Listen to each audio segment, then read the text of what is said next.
Hello everyone, I'm Skratch, welcome to the channel. This is another Raid Shadow Legends video. We are currently on the test server. We have one left champion that we gotta check out from the new batch, and that is an epic champion.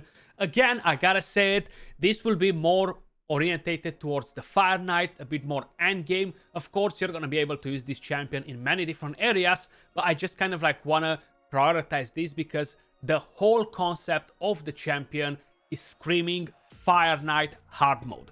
Who exactly am I talking about? I'm talking about no one else but Wuzgar.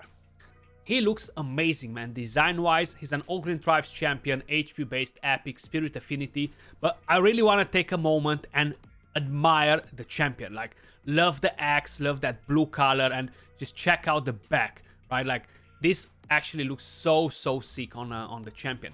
Pretty good base stats, pretty good base speed all around, 20k HP, 1k defense. Now, what exactly can this champion do for us? With A1, attacks one enemy 4 times. Each hit heals the ally with the lowest HP by 2% of this champion's max HP. The higher the HP on this champion, the bigger the heal. That's always a great thing. The A2 heals all allies by 10% of this champion's max HP. Also, places a counterattack buff on this champion for 2 turns. This is on a 3-turn cooldown.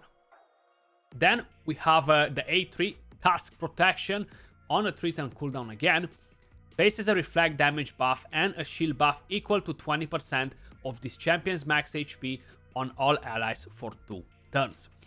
Now this is actually very interesting and kind of like bad at the same time. I'm going to explain you pretty much everything that you need to know about it.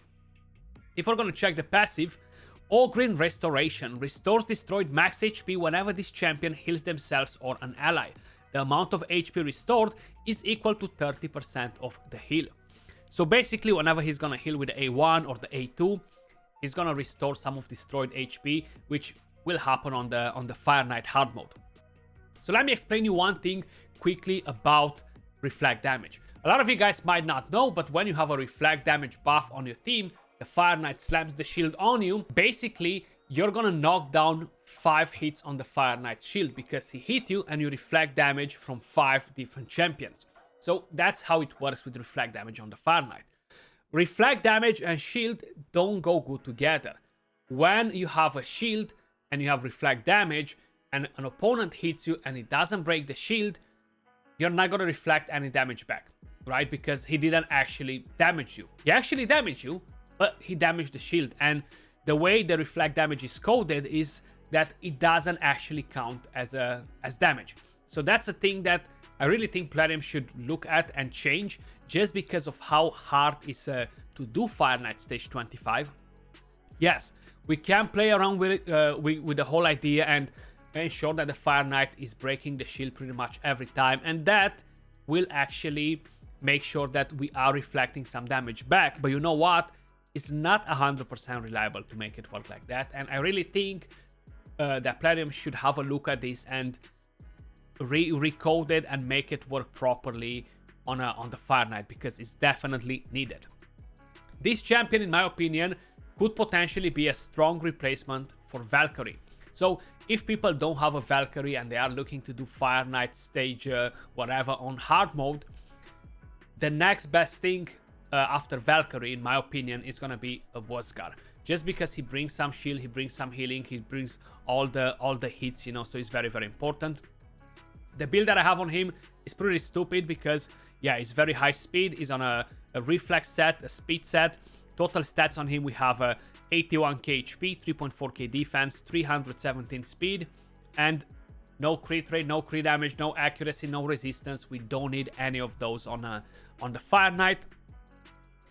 Masteries, I went with the offense and support tree. I just want to get a bit of extra heal. I want to have Cycle of Magic, Lore of Steel, Lasting Gifts will be essential, and of course getting a Giant Slayer just to do a bit of damage on the boss. You know, it's definitely not a bad idea. Getting a slightly bigger shield, the heals will be pretty important all around once we're gonna get at the boss, you know.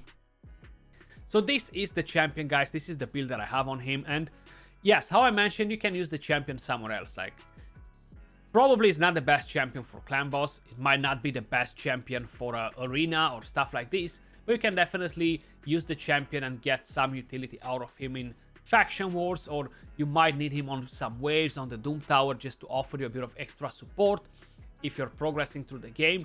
He's not an endgame champion to beat Doom Tower waves and stuff like that, but he's definitely a pretty interesting champion, and how I mentioned, I do think he's very, very powerful for the Fire Knight dungeon. So that being said, let's take him in for a spin and see what exactly he can do in that dungeon. It feels like a deja vu because just yesterday I was doing a video on a different epic for this exact same thing, because guess what? Plarium decided to release 2 epics for the Fire Knight dungeon, and yeah, they will help quite a bit.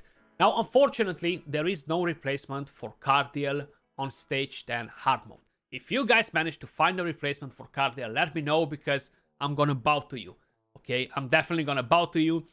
The ally attack, the clans, the block debuffs, which are all so important. The heal, to don't mention everything that he does. Speed, aura, you know, it's just an amazing champion. So if you haven't watched yesterday's video, I'm gonna go through the preset again. So that's Cardiel's preset. He's pretty fast, 327 speed. Of course, I have him on 3 speed sets. This is the hardest content in the entire game, guys.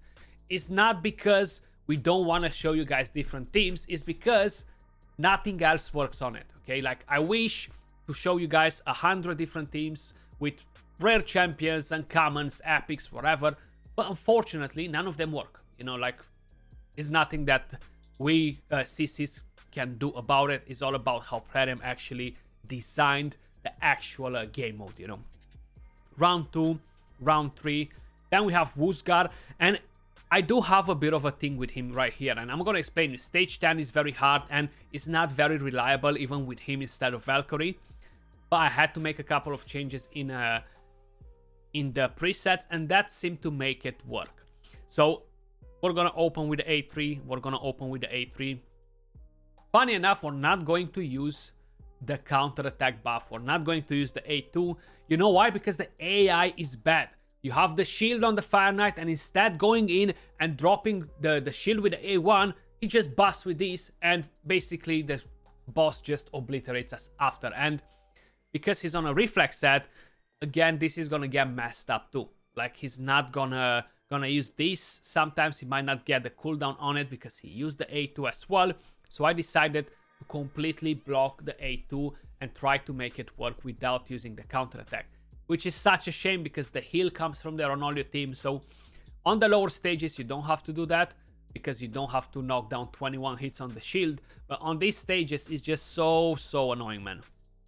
Cold Heart, that's pretty much the preset for her.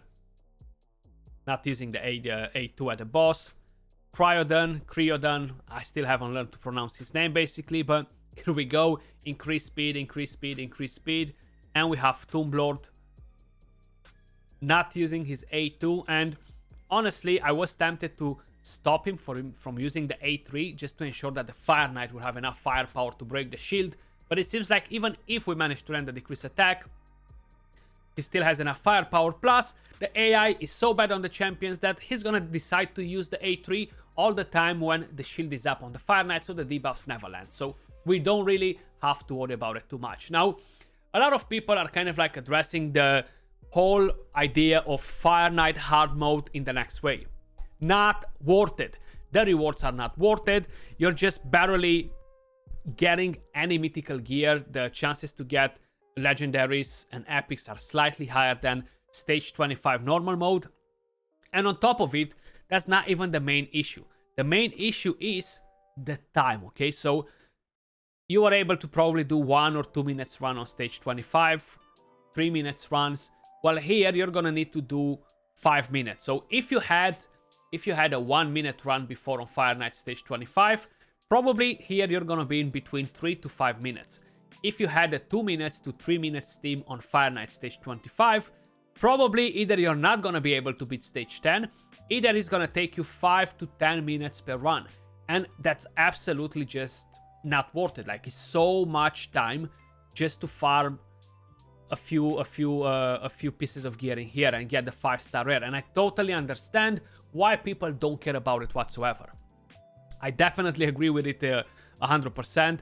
I do hope that Plarium is gonna decide to adjust a couple of things in here, just so they do make it more possible for the majority of the players. So yeah, that's pretty much everything about the Fire Knight, man. Like, it's extremely hard to do it. You only have a bunch of champions that are able to put in some serious work. Yes, they've added these two epics in here, but how I mentioned, it's still pretty hard. You see the speeds, the stats that I have on the champions are pretty crazy, and even here, it might not work 100%, dropping Valkyrie for a Wuzgar, you know, you see? We still had actually, we had no shield. We managed to drop the hits back on the boss. That's bugged as well, so it's so hard to actually see when it drops, when it doesn't. But if we still have shield on the champions, 100% that's not going to work. The AI just did an amazing job right there with Tomb Lord, and he attempted to land the decrease attack and defense down once the shield was still up. You see, now we actually dropped 5 hits on the shield from 21. It went all the way down to 16 when the boss slammed the shield on us. But this is very risky because we can lose champions in here. And if we don't have that Cardiel with the revive on that, and if we don't have the revive on that buff on at the right time, we might actually just lose a champion. And that's very, very dangerous. There you go. Again, it dropped from 21 to 16, which is awesome. He goes in, drops the first hit, 4 more hits on the shield. So we don't have an issue at dropping the shield down, don't get me wrong. The main issue that we do have here is just making this reliable enough to be 100%, and on top of it, to ensure that we're not taking 20 hours to farm this dungeon. A lot of you guys usually farm dungeons when we have fusion events. We have a Fire Knight tournament, we have a dungeon diver event, and you might need to do probably, I don't know, 50 to 100 runs, 100 plus runs in that particular dungeon to max the rewards that you want to get, either for the fusion, either you just want to complete the rest. So if you gotta do 100 runs at 5 minutes plus, it's gonna be like, it's gonna take forever, man. Like, who has all the time to waste, right? Right here, unfortunately, he didn't manage to use the skill right before the Fire Knight went in, and that almost costed us the run. Like, that was actually very, very risky. And it just gets riskier and riskier from here. You see the HP dropped a bit on. If we're losing some of the buffs, it's gonna be pretty hard. If the decreased speed gets resisted, again, we can get in trouble. That Cold Heart might actually die right now, together with Tomb Lord. We actually got lucky, they didn't die, but we didn't have reflect damage on. Is a bit harder to ensure that you're always gonna have it on. What I do need to look at and try to do is to split on the team to ensure that this champion as well will go on a 3-to-1 ratio with the boss, and I don't need to have the reflex set on, and to create a preset in such a way that I'm always gonna use the skill before the boss takes his turn, you know? And that might allow us to have a better win rate, to make it more reliable, you know? But here we are. It is a bit risky. It is doable. That's a good thing, right? Like, we can do it now without having Valkyrie in, and that's a very, very good thing because, man, not everybody has a Valkyrie, and damn, not everybody has Cardiel, and I definitely wish that we would get some different champions to make it work. And honestly, these two epic champions are absolutely top-notch for this content. Like, I love both of them. I cannot wait to pull them on my own account. You see, they're both doing massive work. Wuzgar and Creodan, they're doing great stuff, and yeah, they're great champions. But Cardiel, 1.9 million damage, 1.2 million heal. Wuzgar, 740k damage, 420k heal. And Creodan, 749k damage. Tomb Lord, 1.2. Cold Heart, 3.8 million damage. But it took us 5 minutes and 10 seconds. That's a very long time. Now, if we're gonna go on a different stage, we can do that as well. And the thing is, there we can actually change Creodan and bring in a different DPS just to kind of like drop the waves a bit faster. So let's see if we're bringing in a Acrisia, and how fast are we gonna be able to do it without having the counter attack, you know? Acrisia, where are you hiding, baby? There we go. I'm actually gonna ensure that at the boss you're gonna open with this skill. The rest doesn't really matter, so we want you to open like that to don't waste anything. And we're actually gonna go on a lower stage. Stage 6 is probably one of the best stages to farm out of all of them, honestly. It is void affinity, so none of your champions will get messed up. You don't need 21 hits on the shield, and the chances of getting mythical and legendaries from here are, compared to stage 10, are barely noticeable. So I think out of like, I don't know, like you're getting out of 100 runs, if I'm not mistaken, you're getting on stage 10, like you're bound to get 1 or 2 pieces of 6-star mythical, and here you're getting 0.8. So instead of getting 1, you're getting basically 1 as well, you know. The chances are extremely low. I might be remembering this wrong, and maybe we're not talking about 100 runs, but I'm pretty positive that we are talking about 100 runs. So farming stage 6 is actually much better, and mainly is because of the time and the difficulty, you know. I'm farming stage 6 just because of the time, you know, like by the time I farm stage 10 2 times, I managed to farm this 3 or 4 times, you know, so that makes a massive difference to me. And probably to the majority of you guys, how I mentioned, especially when you're doing Fire Night tournaments. I do want to get some mythical gear. The chances are extremely low, but if I'm farming stage 25, I have 0 chances to do it. And here, you do have slightly higher chances to get legendaries and epics, you know, and that makes quite a bit of a difference too. So it's very important, in my opinion, to get it right. The one thing that is different on this stage is that the waves, funny enough, are actually harder to kill than on stage 10. Like, they are tankier, they have more HP, more defense, so it's a bit harder to kill them than on stage 10. I know they intended to make that easier. Plus, one thing that I haven't really mentioned about this, I actually did some work on my Fire Night Great Hall too, so the stats that I do have on the champions are being actually boosted from the Great Hall.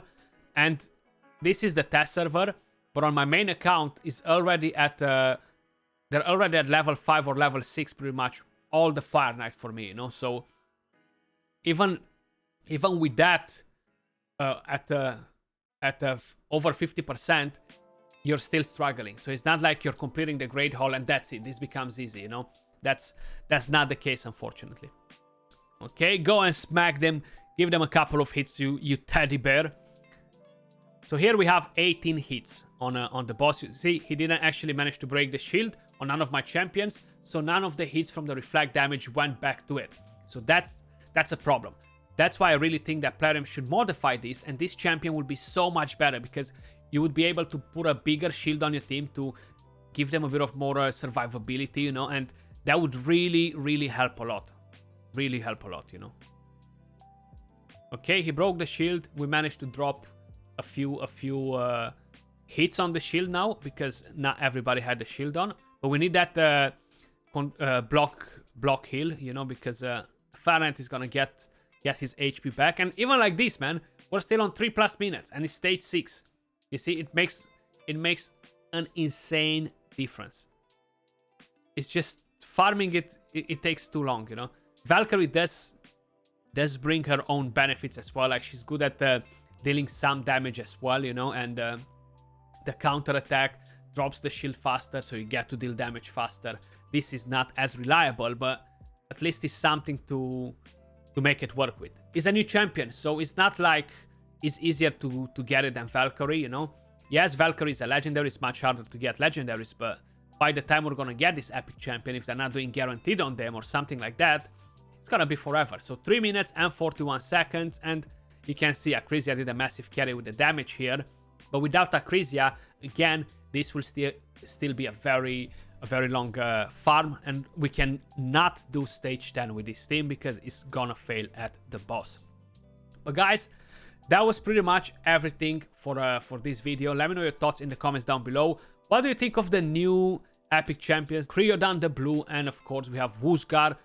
I still can't get over the design. I love this thing on the back. The skeleton looks so sick. I do think they're great additions. Hopefully Plarium might revisit the whole idea of reflect damage and shield. Let me know your thoughts in the comments down below. Much love. Appreciate all of you guys watching, and I'll catch you all soon in the next video. Peace.